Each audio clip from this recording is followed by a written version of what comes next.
I'm just going to finish the cloud computing material. Yes. How much of the final will be dedicated to cloud computing? How much of the final? Not a whole lot. No one topic is going to be like a big thing. So it's cumulative. It is cumulative, right? It is cumulative. Final is cumulative. Everything from lecture 1 through what we do on Friday is fair game for the final.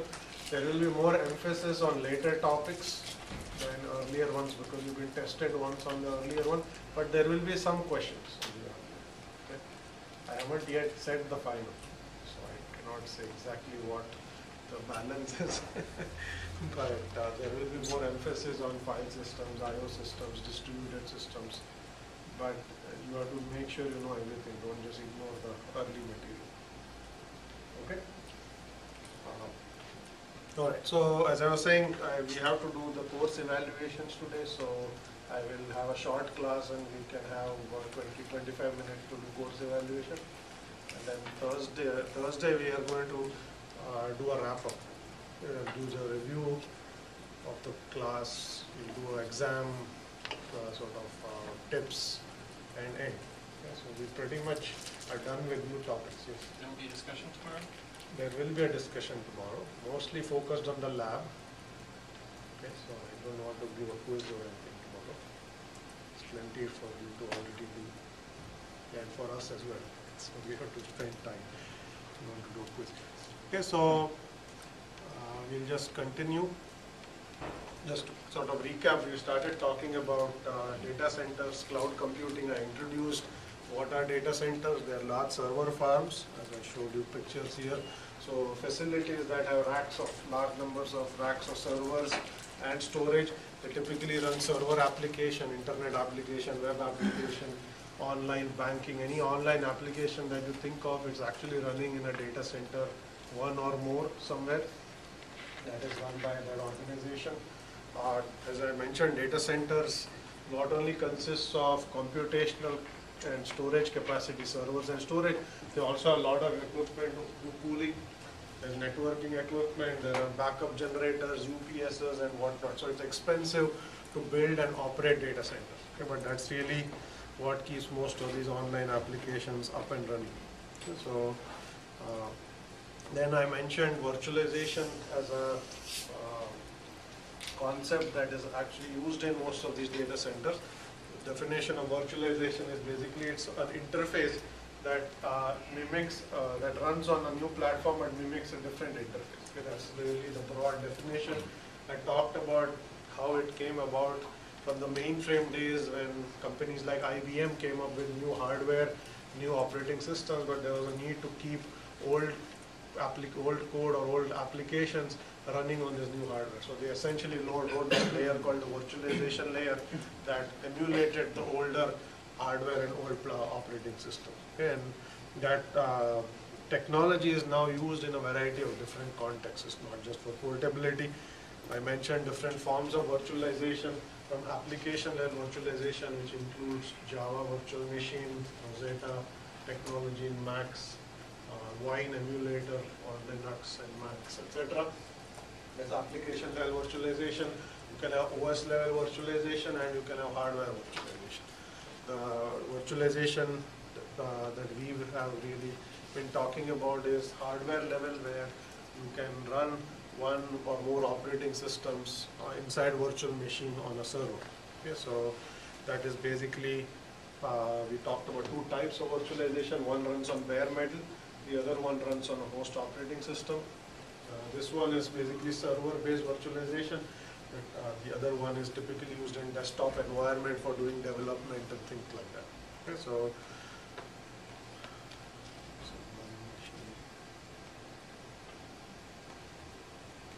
so in most data centers, you basically have virtualization layer. That's really the kernel that's running on most of the servers.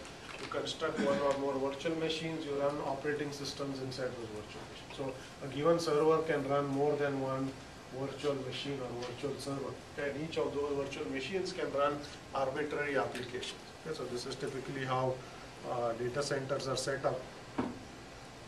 We talked about a whole set of challenges. I didn't tell you how these are addressed, but there are these challenges that you have to address, which include how do you manage resources efficiently, how do you deal with applications whose workloads go up or down, how do you handle with applications that get overloaded over time. You must have experienced some website or the other where you go to it and it says server overloaded. I cannot accept it. You get slash.net or you have what's called a flash crowd. Typical news story breaks, and then many newspaper websites go down because they get overloaded. Okay? So if the applications are well designed, this shouldn't be happening. They should have enough capacity, or they should be able to dynamically increase their capacity to deal with workloads. Okay? Now the big challenge in data centers is there are hundreds of thousands of servers in many large data centers. They may be running tens of thousands of applications or more. Okay, so managing this large facilities is very complex. Okay, so there's a lot of automation that is built into these data centers. Lots of things can happen automatically.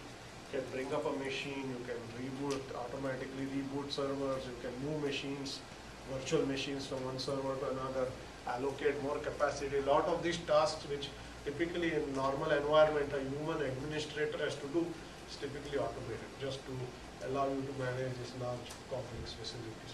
Okay, so that's one side of the picture. The other side is energy efficiency that we were talking about. Most of these data centers consume a lot of energy, a lot of power. So in fact many times the location of the data center is chosen so that you can optimize your electricity bills. Okay, so Google, for instance, puts its data centers near the Columbia River because there's a lot of cheap hydropower available there. Okay, the power bill for these data centers can run into millions of dollars a month. Okay, so if you can reduce the cost of electricity by 20–30%, that's real money that you're saving. Okay, so energy is a big issue for most of these data centers. Okay, so how do you optimize the energy consumption of a server? These data centers themselves, big issue. Okay. There are data centers that are beginning to use renewable energy. Okay. So there's a picture that I meant to bring, but I forgot. Apple has said that most of their data centers will run off solar power very soon. They actually bought 200 acres of land to just put solar arrays. It generates several tens of megawatts of power that powers their data center. Okay. Now that's good because then you get energy, electricity for almost free. But then when you make design data centers that run off renewable sources, you have other problems because renewable energy generation fluctuates over time. You don't get solar energy in the night, for instance. You can't power down your data center in the night clearly, and then you still servers running. So yeah, and then even from day to day there may be fluctuation. If it's a sunny day or a cloudy day, the amount of solar that you're going to power that you generate will fluctuate over time. Okay, so you try to make the system green, but then you have a whole other set of problems where the energy supply will fluctuate over time. And how do you deal with those issues? So all of these make data center designs incredibly complex and also interesting. Okay, so some of these topics that I mentioned, they are still active areas of research. Yes, not all the questions have been answered. There are some reasonable ways to design data centers today. So I ended with this pie chart which I'm going to just show again. This just shows you typical costs of building and operating a data center over time. Okay, so the blue, think of it as servers and other infrastructure. The green is basically power and cooling. Okay, so this includes cost of air conditioners, cost of electricity to run those air conditioners. So the only takeaway here is, if you can see, the cost of energy is a significant part of building the total data centers, and not a small piece. This includes the cost of equipment, the cooling equipment, and the operational cost of running it. Okay, this is why I was saying optimizing energy is a big issue in many of these data centers. Okay, so there are, of course, economies of scale. The larger these data centers, the cheaper it is to cheaper per unit cost it is to build them, because you get economies of scale. Okay, very large providers like Google, they don't even go buy servers; they design their own. Because if you If you need 100,000 servers, it's actually cheaper to go design your own server and get it built to your specs than go and buy something from the market. So as with anything, they even design their own switches for that matter. So as with anything, the larger you make these facilities, you get economies of scale, but also, as you can imagine, it becomes more complex to manage this very large distributed system. 100,000 nodes, networking, storage, all of these resources have to be managed. You already said a lot of automation used. Yes, so lots of things are done automatically, so humans don't have to go and press buttons or do things manually. Okay? And the general trend is still towards larger and larger data centers. Yes, so as I said, 100,000 server data centers are now becoming common. Okay? Now all of these trends have also led to the popularity of cloud computing. Okay? That's really the topic we are going to discuss today. This was mostly a recap. Okay? So we'll start with what is cloud computing, what are the types of cloud platforms out there, what do these do, okay, what kinds of advantages you get from cloud computing and so on. Okay, so you probably have heard of the term cloud computing already. It's become a big buzzword. So if you ask two different people what does cloud mean, they'll give you two different answers. Because to different people it means slightly different things. Okay? So there are various ways to define it. I'm going to pick one definition and we'll see how well that works for us. So very broadly, what cloud computing is, it's a way to rent resources, not necessarily buy them, okay? And pay for resources as you use them and have them be managed by someone else. Okay? So what does that mean? So let's suppose you want to set up a website. Okay, so you have two choices. You can buy a server, connect it to a network and run the website on that server. It's the traditional way of doing things. Or you can rent a server, okay? And it's somebody else's server, they just allow you to rent it, and then you run your application or website on that server. In the latter case, basically with some additional enhancements, has become what is called cloud computing. Okay? It has always been possible to make these two choices, rent or buy. And you do pick one of these two options whenever you want to get computing infrastructure. The choice is you have to rent or you have to buy. But what cloud has enabled you to do is basically it has added some automation, so renting is very easy. You don't have to go and show up at someone's door and say, I want to rent a machine. You pretty much set up an account and request a machine and you get it in a few minutes. Okay, so a lot of automation built in. Okay, so very broadly, cloud computing essentially is a technology that allows you to lease remote resources, rent remote resources and pay for them based on usage. And we'll talk about what all of that means. There are many different cloud providers here. Seem to be grayed out for some reason. So, few features here. First of all, it's service. The resources are remote. Yes, some sitting in a data center somewhere. The second big advantage of cloud platform, it has pay-as-you-go model. Okay? You don't pay upfront. You basically get billed at the end of each month based on how much you have used. And just as your phone company may say, you use so many minutes of calls and charge you based on that, the same kind of thing is true here. Okay? So you can pay in a very fine-grained manner. Okay? So some servers you can rent by the hour. If you just rent it for an hour, you only pay for the hour. Okay? You don't have to pay for anything longer than that. Okay? So pay as you go. It has high scalability, which basically means that these are large data centers, so you can get lots and lots of servers very quickly. Okay? And it is a shared infrastructure, which means there are other users also sharing that cloud platform or that data center with. Okay? The cloud platform has many different customers. So those are the features, and I'll make some of these concrete as we go along. Okay, so there are different types of cloud platform. Okay? So if you think about the various applications that you may already know about, many of them are cloud services and they actually fall into several different categories. Okay? So the three main types of cloud platforms that are out there are what are called infrastructure as a service, IaaS clouds, platform as a service, PaaS clouds, and SaaS cloud, software as a service cloud. Okay? So how they differ is basically what are you renting and what do you have to provide on your own. Okay? So at the very bottom here, what is called infrastructure as a service, you get to rent raw servers or disks, storage. Okay. Everything else you do. I mean, you rent a server, then you can put whatever OS you want, you can run whatever applications you want in there. Okay. All that the cloud provider is renting you are servers and storage.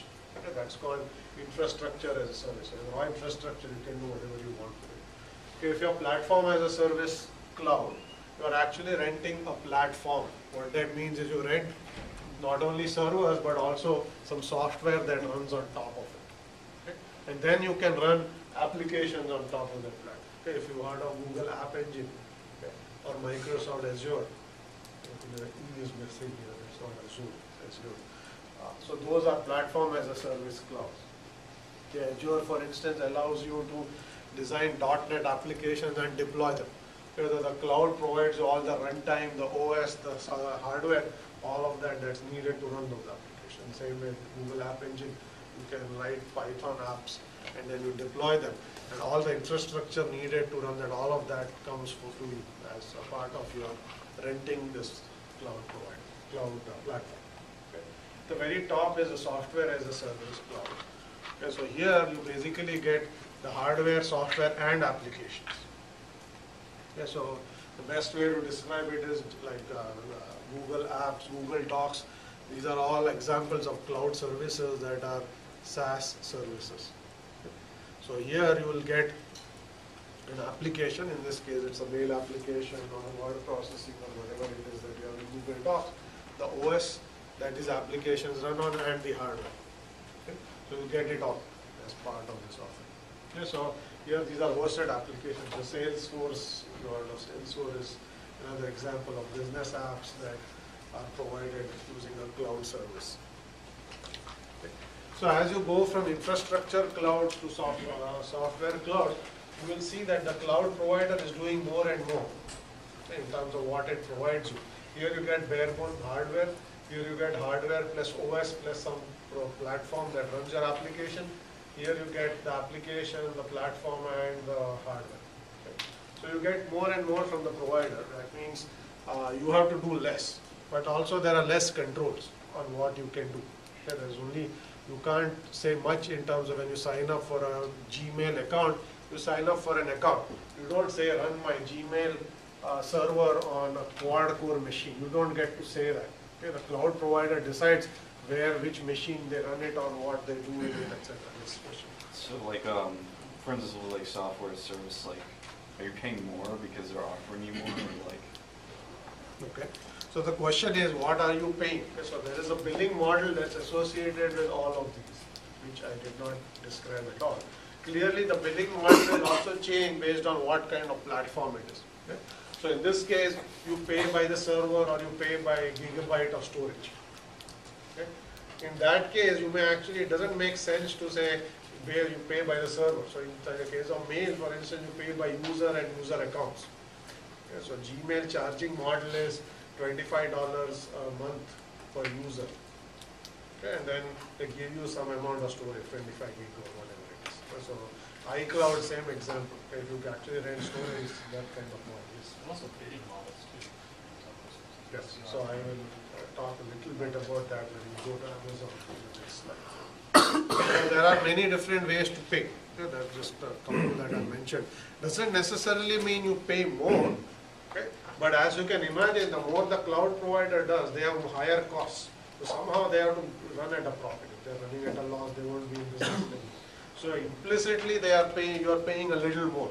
Okay, but there is no explicit, the models cannot even be compared. Here you are renting servers, there you may be renting mail accounts by user. Okay, they are not directly comparable. Okay, but the costs that the cloud provider incurs do go up as they do more and you do less. So somehow they have to recover those costs. So that is reflected in how they bill for these services. Okay, so let's talk a little bit about the first two in more detail. I will not talk about software as a service clouds much. Okay. So infrastructure as a service cloud, many examples here, Rackspace, Amazon, many different providers. Even Microsoft Azure you can rent servers, Windows servers and Linux servers. Okay. So as you have probably seen when you have been working on your term paper, probably know a little bit of this. So what you can do in Amazon, for instance, is they give you different types of server instances. Okay, they give them names like small, medium, not large, there's large and extra large with high CPU. So there are these labels. Okay, each label stands for a server of a certain configuration. Okay, so here is a, so if you go and say I want to rent a small server, you get what is called one virtual CPU, okay, about 600 megabytes of RAM, some amount of disk space, which I forget what it is, and you pay about 2 or 3 cents an hour for renting that machine. Okay? Not all, not pennies an hour. Okay, but you get sort of fairly low-end machine. Okay? And then if you say that's not good enough, you can say I want a medium-sized instance, you will get 4 or 5 cores. Okay, they're not real cores, they're virtual cores. Okay, you get more RAM, get more disks, and so on. Okay, so you can decide based on your needs, your application's needs, what size server to rent. Okay? And the rates will go up as you rent bigger servers. So you can see some of the largest server cost like $2–3 an hour. Okay? And the smallest ones cost 2 cents an hour. So big difference. It's not that this one is giving you 100 times more capacity necessarily, okay, but it's much bigger and it costs them more to rent those out. Okay? So there are different instances that you can rent. Okay? Now this is just what is called an hourly pay-as-you-go pricing model. Okay? There are many different ways to pay for it as well. You can pay upfront annual costs, okay? And then you can rent at a discounted price. Okay? So you pay saying, I'm likely to rent, so here is an upfront charge, and then when I rent a machine, they'll give you a discount. Okay? That's a different pricing model. As was pointed out, you can also bid for servers. Okay? Priceline model. You know what Priceline did at one point. Okay, you could go and bid for an airline ticket. So I want to fly to California, I only want to pay $50. Okay, they'll say yes or no. You bid too low, you say I cannot give you an airline ticket. If you bid enough, you can say here's the ticket.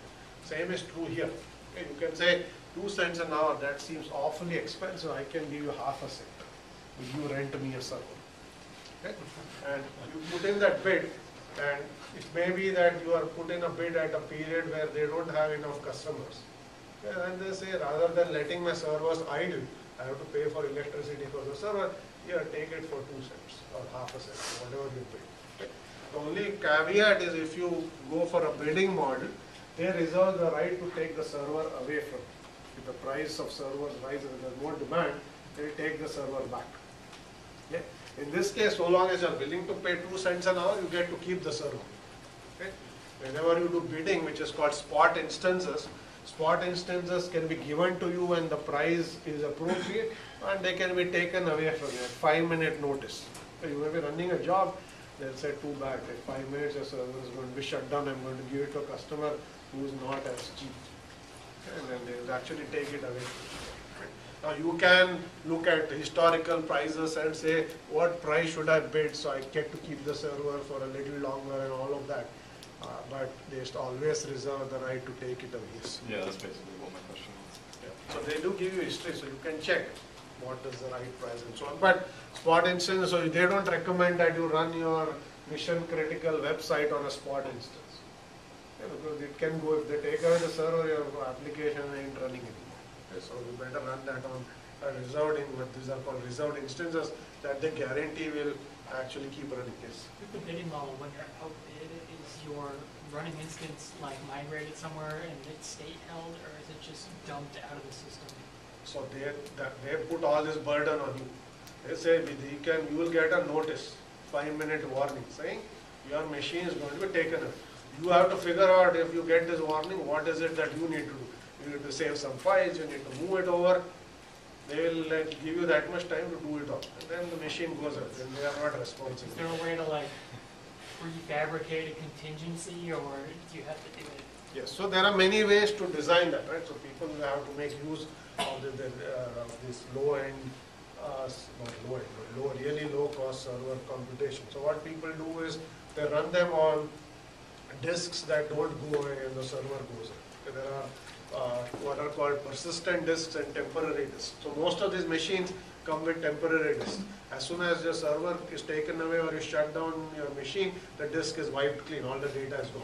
Okay? You can also pay more and get a persistent disk called EBS, Elastic Block Service. Okay? Those disks don't go away. Those disks are not attached to any machine. Okay? Those are network storage. So you can actually run it on a spot instance or EBS volume. So even though the machine goes away, the data is still there. Later on, you can go back and see what happened and so on. The process may disappear. So great applications like Hadoop workers, where they can spawn and leave, do some work and die. So if you're basically, spot instances work best for batch application, of which MapReduce, Hadoop are one. Batch applications are one which are not time critical, they may take long. So you say, I want to really do this on the cheap, I don't take care whether it takes 6 days or 20 days. Okay, I just run it every hour, night maybe it runs for 4 hours. That's the only time the price is that low. It may take long, but eventually it will end. But you need a way by which you can save intermediate state. You're saying, I did so much computation, here is where I left off. And then next time you pick up, you load that and you compute it. So you can't run arbitrary things on these kinds of spot instances. It's hard to actually get any useful work if a machine keeps being taken away from you. So only certain kinds of jobs will run when you do these kinds of computation. Okay, so there's also the other thing I should mention is there's extra charge for storage and bandwidth. Yeah, bandwidth is charged based on number of requests you make, the amount of data transfer. So you get a bill based on your total computational, storage and network usage every month. That's basically how Amazon is going to bill for it. Okay. The interesting thing here is you can basically essentially construct a server at a push of a button. Okay. Basically you have to show up with a credit card. You need an Amazon account. Show up with a credit card and you can say, give me a server. When you specify which type, in a few minutes your server is up. And you can, by default, you can pick a standard distribution they provide, or you can provide your own distribution and they load that for you. Okay, in a matter of minutes it will be ready. You can log in and actually do whatever you want to do on it. Okay? So it's really on demand. As you can imagine, there's no human sitting in the loop. When you say, give me a machine, an administrator goes and says, let's put it on that rack. Okay, all of that's completely automated. It's a large data center, all automated. Okay, you basically make a request goes in, automated scheduler says, where are the idle servers here, let's pick that one. It constructs a virtual machine, it loads your image, and then it sends you a signal saying done. The machine is up and running. Okay? Even billing is automated. Okay? There's no person sitting there saying, this guy used 3 hours and that guy used 2.5 hours. So there's a lot of automation built in. Okay? You can shut down your machine at any time. You can say, small isn't good enough, now give me an extra large, or I need 5 medium ones. You can send in a request, you get those machines. Okay? So all of this is actually happening automatically. So this is, as you can imagine, cloud platforms run on data center. Okay? The other interesting thing that large cloud providers do is they also allow you to pick a location where your server is based. Okay? They provide, in the case of Amazon, they call EC2, they call them availability regions. Okay? These are regions where they have data centers. So they have one in Virginia, one in California, one in Washington on the West Coast. There are data centers in Europe, Asia. So when you say, I want a server, you can specify where you want your server. You want it on the East Coast, West Coast, Europe, Ireland, Australia, Japan. You can specify. Okay? And they will actually allocate your virtual machine in that region. Okay? So if you are deploying your application, you have to think, if your internet application, you have to think, where are your end users? And you put your virtual machine in a region that is close to your end users, so that when they get better performance. Okay? You can also, if you have a very popular application, replicate across data center. You can say, I'm going to run one instance of my website or whatever it is in California, one in Europe, and one in Asia. And then whenever users come in, I send them off to the closest location so they get the best performance. Okay, so large applications essentially do this kinds of optimization. Okay. Now this is just the server part of what Amazon does. Okay. Amazon actually, if you look at Amazon, a mind-boggling number of services, there are 20, 30 different services.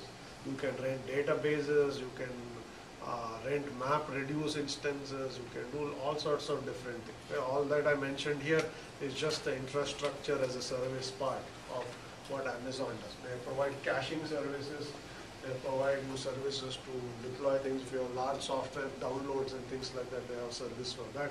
Lots of different things have come out from this very basic building block that we provided. Any questions on IaaS clouds? So the next one we'll talk about is platform as a service cloud, or what are called PaaS clouds. And as an example we'll use here is Google App Engine. Okay? So here you get not only a server, but you get an OS and some platform. In this case, it's a Python-based web platform that runs on top. Okay?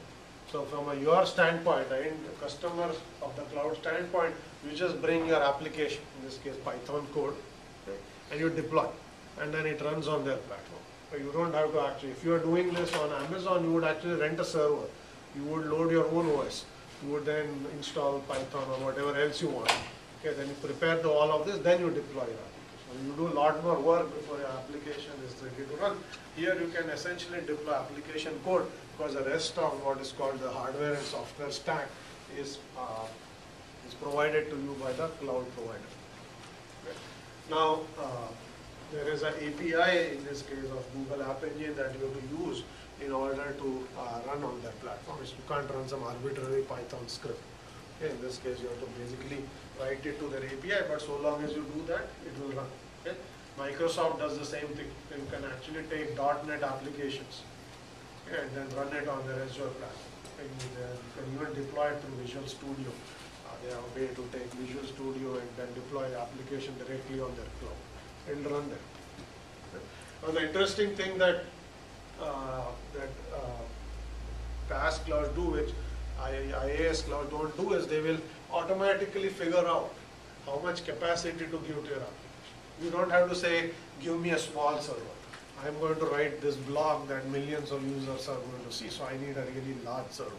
You don't say any of that. You just say, I'm going to deploy my application, and they will figure out based on how many requests are coming, where to run it, whether to replicate it. You don't do any of that. And they'll say, this application is really popular, and we'll run it internally on 6 different servers, so that it has enough capacity to service all of the requests. All you get at the end of the month is a bill. It says so many requests are serviced, and if you have a popular application, you pay a higher charge. Okay? But they do all of the complexity for you. They also, if you did this on Amazon, you would have to decide, first of all, which type server to pick. If you need to do more than one, which type and how to replicate it, all of that, you as the application provider have to figure out and configure and so on. Okay? So the burden in this case is on you, because you are renting low-level hardware. You run it on a platform as a service cloud. The burden is on the cloud provider. They have given you basically what is called a SLA, or a service level agreement, which basically says requests come in, they get serviced by so much time. And you can say, I want a 1 second SLA. 1 second SLA says anytime a request comes in, you basically have to service it within 1 second from the time it entered your system. Okay? So that means basically if more requests come in, they have to deploy more and more capacity, so requests are not sitting there waiting for service. Okay? So you basically have a contract. So this contract is referred to as an SLA with the cloud provider. Okay? Contract can be, depending on how much you are willing to pay, you can get whatever contract you want. But there are some standard ones. And most of them basically say that you don't have to worry about the machine, how many requests, they will figure all of that for you. Okay? So one thing to keep in mind is platform as a service clouds are not necessarily based on virtualization. Okay? Internally they might use virtualization, but they don't have it. Okay? So many of them will, because there is internally it makes it easier to manage, but that's not a requirement. You just need to provide a platform to deploy your customer's code. So in case of Google, some of these engines are not actually based on virtualization. You basically have internally lots of threads. As requests come in, you basically start handing them off to threads, so you can scale them up or down. Okay? You can even hand them off to threads of different machines. Okay? So the way they have configured it is every server is pre-populated with lots and lots of threads that are just sitting there. Okay? And there is a dispatcher, which is a module that takes requests for your applications and just hands them off to threads, saying go service this request. Okay? And then basically these threads are shared by multiple applications, different applications can share this code. So you do less, but you also have less control in this case. Because the cloud provider is doing more stuff, you don't have control over what kind of machine it's running on, quad core, single core, half a gig of RAM, 10 gig of RAM, none of that you have control over. In Amazon, you have complete control, you can rent the type of server and so, but you have to do more than. Okay, so you can see this trade-off. Yeah. I won't talk about software as a service cloud, but the same progression will continue. Okay? In that case, even the code is already there. You basically have an entire application that are hosted for you. Okay, so you don't even have to write the application, and you will get even less control. Okay? You don't get to say where it runs, how it runs, all of that. Okay? You still have to pay for it, unless you are signing up for free Gmail account, but there is versions of Gmail that are paid and so on. Okay, so you do pay for those services in many cases, and but you can have to do even less in terms of managing. Okay, so that's basically the type of clouds. Infrastructure clouds, platform clouds, software clouds. Yes, question. So in the infrastructure as a service clouds, what is the thin client displaying exactly? Is it a video file? Which thin client? Like when you're interacting with when you're interacting with an infrastructure as a service cloud, you have a thin client that's displaying to you what's happening in the cloud. What is actually on that thin client? Is it a video or is it Okay. So you are asking a very specific question. Let me first explain how infrastructure as a service cloud works, and then we'll come to your question. So at this very basic, infrastructure as a service cloud is just a server. Okay? This server you can run whatever you want. Okay? You can access it remotely in one of many different ways. You can just SSH into it. Okay? This is what you will all be doing for your lab. You don't have a thin client. We are giving you a server that's running on Amazon. You are accessing it remotely using SSH. Okay? No thin client. You're just using a terminal. You SSH, you copy your code, you run it, and so on and so on. Okay? Here you can also, this server, you can run whatever you want. You can run VNC, you can run Windows with RDP, Remote Desktop Protocol, and so on. If you do that, then you can have a graphical thin client that's actually connected to it. And then you can manage this server graphically. Okay? So that's the question you are asking. So in this case, that's a different way of interacting with it. So you can basically use Windows RDP or Unix or VNC or any of these thin client protocols to connect to it. So you are asking what is this? Right? So this is running a special protocol that allows you to take the console of this server or whatever, the screen or the monitor, and display it remotely. Okay? That's not a video application. That's a very specific application that is designed and optimized for displaying screens. Okay? It's not video. What it basically does is every time the screen is refreshed on the server side, it is actually doing difference. Say what was the previous screen and what was the next screen. Only parts of the screen that change, you send it over here. Okay? And then you only basically update those pixels. So let's say you basically take an icon and you drag it here. Yes, only these pixels are changed. This icon has been dragged here. So it will only take those pixels and say only this part of the screen has changed, and you send it. The reason for this optimization is the network here is basically a slow link. So you want to reduce the communication over it. You could send the same screen over and over again, but that would be less optimal. Okay? If you did video on the other end, real video, you would actually send the entire screen every time. And that would be much more bandwidth intensive. So these applications are tuned especially to operate over lower bandwidth. At one point you could do this over dial-up modems, that is, which is very slow. Okay. Any other questions on infrastructure? But that, just to be clear, that's not normally the only way to connect to the server. You can do SSH, many other ways to interact with it. Okay, infrastructure clouds, platform clouds. Any other questions here? Okay, so we will talk now about a slightly different model. These are called, or not model, rather different dimension. Okay, so these are called public or private clouds. Okay, so whatever I talked about, Amazon, Google, Microsoft, Azure, all of these fall under the rubric of what are called public clouds. The public clouds essentially means anybody can sign up to get service on those clouds. Okay, anybody who is willing to pay for those services. Okay. And so now there are many companies that run their own internal clouds that are not open to outsider, but only open to employees or people that work inside that company. Those are called private clouds. Okay. Now as far as the functionality goes, they do the same thing as public clouds, except that these clouds are not exposed to the internet. They are typically used inside an organization. Okay, let's say UMass tomorrow buys a set of machines and makes them available to anybody who is a UMass faculty or student. Okay? That would be called an internal private cloud within UMass. Okay? There are open, just as you can get Linux as an open source software, there are many cloud sort of tools that you can get and just run it on these machines and construct your own cloud. Okay? There's one popular one called OpenStack. Okay? That's an example. So you can just download OpenStack, run it on Linux, and it gives you a lot of functionality that Amazon does. Okay? You can just come in and say, give me a machine. The OpenStack software has automation built in. It is managing a cluster. It will figure out here's the idle server. It will construct the VM. All of that, what is actually Amazon does this kind of piece of software will do for it. Okay? There are many such commercial ones also. But so basically, you can set up your own private cloud. Okay, for your organization, for yourself, but something that's not open to outsiders. Okay?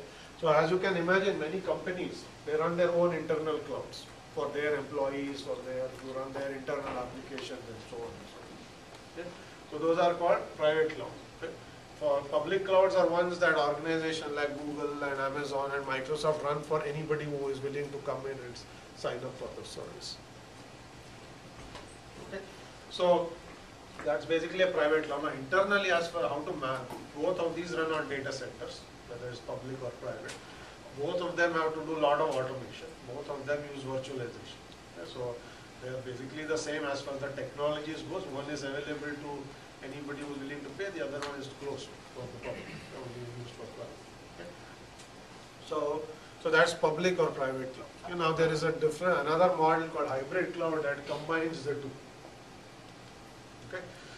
And so why would you actually want to take a public cloud and private cloud and try to combine? Sort of get resources from both to run your application.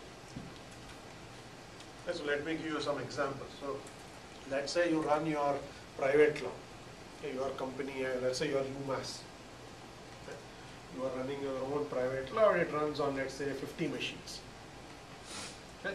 Let's suppose it's end of the semester. Everybody is doing their course project. Everybody is going and said, give me my own machine because I want my own machine to test my project or whatever. So lots of students do that, and you soon run out of space on your private cloud. Because there's only so many virtual machines you can run on a 50 server cluster. Okay. Now what do you do if you need more capacity? Okay. You basically do that. You buy more servers. Okay. So you will go and order a server, but it will take 2 weeks at least for your server to show up, because you order it, it comes and then install it and so on and so on. If you need capacity in the next hour, not in the next month, okay, you don't have much choice. Okay, the only thing you can do is you can basically go to a public cloud and say, my private cloud is filled up, I'm going to get some of your machines and add them to my cloud pool. Okay? If you do this, you have what is called a hybrid cloud. That whenever possible, you will use your private cloud. Whenever your private cloud gets overloaded, you will overflow into a public cloud. Okay? This is referred to as the hybrid cloud. It's the sort of the newest technology that people are getting excited about. So you build your private cloud, and whenever you run out of cycles or whatever, you overflow. Okay? Whenever you have a load spike, you are going to. So this way, you don't have to have these extra machines that get used one day of the month or the 1 month of the semester when everybody wants to machine. All the other time they are sitting there idle doing nothing because there isn't enough demand. Right? So this is a good way to build your infrastructure. Okay? So now this is sort of a more general principle which says when you deploy any application, okay, you have to think about how much capacity you want to deploy for that application. Okay, let's suppose it's a website. Okay, you want to deploy a new website on a machine. How do you decide whether you put it on a small machine or a medium machine or a large machine? How will you decide that?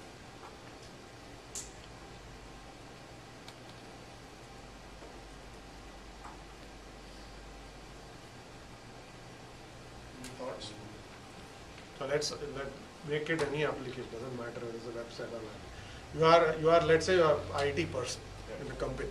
Okay, so you are, somebody says here is an application, go deploy it. Okay, which means put it on a server and get it up and running.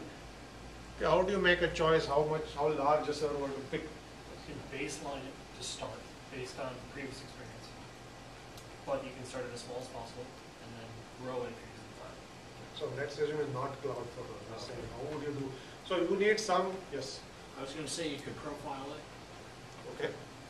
So you need some way to figure out what kind of load or request it is going to see. And then you make some guesses based on this is going to see lots of requests, very little requests, and based on that you make an estimate on should I put it on a small machine, should I put it on a big machine with lots of RAM. This is how you normally, this is called provisioning. Okay, this is sort of there's a science to it. I'm just describing the crude way. You need to have some estimate of the load that you are expected to do. It's not guaranteed, but it's an estimate, and based on that estimate, you are going to pick. Right? Now, in most cases, you will make the choice based on what you expect is the worst case or the maximum load you are expected to see. Because if you pick it based on an average load, if your load goes above average, your application is going to be in trouble. Okay, it's going to get overloaded and not be able to service the request. Okay? So the point I was making, the reason we sort of detoured here, the point is whenever you deploy any application, you have to have an estimate of the maximum load it needs to service, and you provision sufficient capacity. Put it on a machine that's big enough. Okay? Now in doing so, the problem is in the most cases, you don't see the worst case load. You see something that's close to an average load. That's what average means. Right? So you are mostly underutilized as a result. Okay, you provisioned for a lot more because someday the worst case load may come, but on most of the time you are running way below. Right? So a lot of unused capacity sitting there getting wasted. Okay? Whether this is your application or whether you are building a cluster, the problem is the same. You have to size it, you have to provision, and you always provision based on worst case. Okay? Now the reason I mentioned all this is if you have a hybrid model, you can actually save a little bit of money. You don't say how large should my cluster be, and that's based on what happens in the last week of the semester when everybody wants. Typically that's how you do it. What will happen in the worst case? Spire is they have provisioned it based on what happens during registration time, when everybody is going into register. If you take an average week of the semester, the load on Spire is negligible. Hardly anybody using it. They took that as an average and only gave it a machine of that size. When it comes registration time, your Spire will buckle. And it has buckled, in fact. It buckled to a point where it was not operational for several weeks. Yes. So like, for instance, like when Spire has these like really huge loads at like the end of the semester or whatever, like why wouldn't they just rent it for like that week or like? Yes, so that's exactly where I'm going. So one way to deploy applications, you say this is the worst case, I buy enough capacity to service the worst case, but I am basically going to waste a lot of capacity when I don't see the worst case. Okay? Another way to deploy your application is you look at the average case and you basically get a machine that's big enough to get in a good service most of the time. And only when you actually get the worst case, you get additional capacity from the cloud. I say that 1 week of that semester, I'm going to rent those 10 servers from Amazon. Okay? I only pay for that 1 week. I don't have this server sitting here idle for the remaining 4.5 months of the semester. Okay? I can actually reduce my cost by doing that because I don't have to buy these 10 additional servers and have them sit there idle. Okay? This is why this kind of model is actually very useful, where you say the public cloud allows me to rent on demand, pay by the hour, so I'm going to exploit that to the maximum. I'm going to only rent for that 1 week or whatever, 1 day of the month where I need it. And then I just give that server up. I only pay for what I need. Okay. So these kinds of optimizations allow you to cut costs. If you're an IT administrator, you'll actually have any knowledge of what IT administrators do, you'll understand what I'm saying. You don't have to have all these extra machines, extra disks that are sitting there idle. You basically buy less and rent whenever you overflow or get overloaded. Okay, yes. Okay, this is like a business question, but do clouds outsource to other clouds? Clouds outsource to other clouds. Good question. Hasn't happened. Private clouds outsource to public cloud. That's a hybrid cloud. I don't know of any instance where a public cloud outsources to another public cloud. Like UMass is building their own cloud warehouse, right? So presumably they'll be outsourcing that cloud to other users in order to, make money. Or you're saying you make the cloud available by outsource? Thought you said one cloud actually offload Yeah, I mean, another. that's what I mean. And then if the load scales beyond the capacity of the UMass server, they can outsource their incoming load to another cloud Yes. So for that a is cheaper price than they might charge. that is basically what some hybrid clouds actually do. But it's not public to public. You take your internal cloud and you overflow into an external cloud. Yes. Your question. Just to sort of answer his question, fun fact, iCloud is actually a combination of Amazon AWS and Microsoft's Azure. Yes. So there are many cloud services that run on other cloud services. Netflix runs on Amazon, surprisingly, But it's not. right? But that basically says that you built a software as a service cloud using another infrastructure as a service cloud, right? Practically every big, like Twitter runs on other clouds and so on. But you built one thing using something else. You are asking a separate question saying, I have a set of servers, can I use my own infrastructure and overflow into another infrastructure? This is far more common. You take Amazon servers and you build a service, and then you make that a cloud service. Dropbox presumably runs on a bunch of other cloud infrastructure. That's a software as a service cloud that runs on somebody else's servers. That is very common. But doing this, which is taking some servers and overflowing, that's less common. That is the model I was mentioning here, which is this hybrid model. Okay. Let me now just conclude. So a few things I will not go into too much detail, but when you talk about running cloud applications, you have to design your application in many different ways. You can use the standard client server model. It's something that you're doing in your lab. There are many batch applications that run. Okay, they run once in a while, so there are batch jobs that can run on cloud. They're built differently because you have distributed infrastructure. And then there are these new programming mods like MapReduce or Hadoop. They allow you to process lots and lots of data in a highly parallel fashion. Okay? Lots of machines that read a lot of data in parallel, do computation, use a very specific model called MapReduce to essentially process all of the data. Okay? These kinds of models emerge as a result of clouds becoming more popular. Okay? So you can run these MapReduce batch jobs. So this forms this basically more data intensive programming model. Okay. Different models have emerged. There are, as I said, platform clouds that have their own programming models or APIs you program against them, okay, and so on. Okay. Last slide, and then we are going to end for course evaluation. Many challenges to address. Biggest one that comes up all the time, still unresolved, is privacy and security. Okay. I put my data on somebody else's machine. How do I know that it is secure? Okay. This is by far the single most biggest questions that companies deal with. Okay. The reason they are still very reluctant to use public clouds is they have no control. Somebody else's machine, somebody else's storage. What if somebody breaks in? Is their security good enough? What if my data is sort of breached because there was a break-in into Amazon? Okay. No good answers for these questions. Okay. So when it's somebody else's thing, you have to take it with a grain of salt. Okay. Just Google, read your email. You want to trust Google. Some people don't. Okay, they don't like that Google actually looks at your email and shows you an ad based on what the text of your email says. Okay, they don't want that. They think the email is private.